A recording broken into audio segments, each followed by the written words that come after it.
Film ಹೇಗೆ ಅನ್ನಿಸ್ತು? Cinema ಚೆನ್ನಾಗಿದೆ, ಒಂದು ಒಳ್ಳೆ ಮೆಸೇಜ್ ಇದೆ, ಎಲ್ಲರೂ ನೋಡಲೇಬೇಕಾದಂಥ ಸಿನಿಮಾ. ದಯವಿಟ್ಟು ಸಿನಿಮಾನ ಬಂದು ಒಂದ್ಸತಿ ನೋಡಿ, ಇಷ್ಟ ಆಗುತ್ತೆ ಖಂಡಿತ ನಿಮಗೆ. ಸರ್ ಫಿಲಮ್ ಹೇಗೆ ಅನ್ನಿಸ್ತು? ಚೆನ್ನಾಗಿದೆ, ಇಂಟ್ರೆಸ್ಟಿಂಗ್ ಆಗಿದೆ, ಕೊನೆವರೆಗೂ ಕುಂತುಗಳ ಥರ ಇದೆ, ಚೆನ್ನಾಗಿದೆ, ತುಂಬ ಚೆನ್ನಾಗಿದೆ, ನೋಡ್ಬೋದು ಬಂದು ಎಲ್ಲರೂ ನೋಡಿ. ಸರ್ ಸಿನಿಮಾ ಹೇಗೆ ಅನ್ನಿಸ್ತು? ಸೂಪರ್ ಆಗಿದೆ. ಪ್ಯಾನ್ ಕಾರ್ಡ್ ಬಗ್ಗೆ ಭಾಳ ನಿಜವಾಗ್ಲೂ ಜನ ಬಂದು ನೋಡಬೇಕು, ಅವ್ರಿಗೆ ಆಶೀರ್ವಾದ ಮಾಡಬೇಕು ಅಂತ ಕೇಳ್ಬೋದು ಖಂಡಿತ. ಸರ್ ಸಿನಿಮಾ ಹೇಗೆ ಅನ್ನಿಸ್ತು? ಸರ್ ಸಿನಿಮಾ ತುಂಬ ಚೆನ್ನಾಗಿದೆ. ಒಂದು ಪ್ಯಾನ್ನ ಹೇಗೆ ಮಿಸ್ಗೈಡ್ ಮಾಡ್ತಾರೆ, ಏನು ಮಿಸ್ಟೇಕ್ ಮಾಡ್ತಾರೆ, ಸೊ ಅದನ್ನು ಚೆನ್ನಾಗಿ ಹೆಣಿದಿದ್ದಾರೆ ಕತೆ. ಎಲ್ಲ ಬಂದು ನೋಡಿ ಅಂತ ಹೇಳ್ತೀನಿ sir. Thank you. Sir cinema ಹೇಗೆ ಅನ್ನಿಸ್ತು?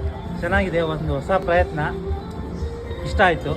ಜನಗಳು ಬಂದು ನೋಡಿದರೆ ಇನ್ನೂ ಉತ್ತಮವಾಗಿ ಬೆಳಿಬೋದು ಅಂತ. Thank you. ಮೇಡಮ್ ಫಿಲಮ್ ಹೇಗೆ ಅನ್ನಿಸ್ತು? ಚೆನ್ನಾಗಿತ್ತು. ಸರ್ ಫಿಲಮ್ ಚೆನ್ನಾಗಿದೆ.